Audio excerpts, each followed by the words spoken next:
Welcome back to our channel. So today in this video we are going to discuss about how to automate follow-ups in Superhuman AI. So without wasting much of our time, let's get straight into the video. So if you want to automate follow-ups in Superhuman AI, then all you can do is simply go to Superhuman AI.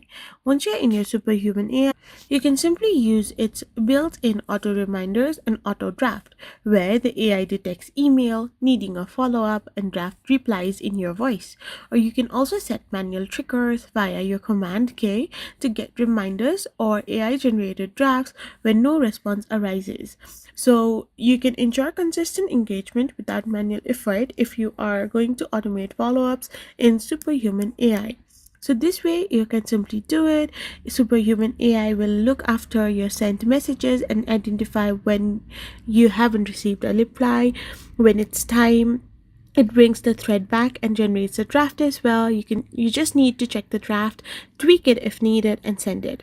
So this is how you can simply do it. I hope you found this video helpful. So don't forget to hit that subscribe button and do give us a thumbs up. We will be back again with more informative videos. Thank you for watching and stay tuned for our next video.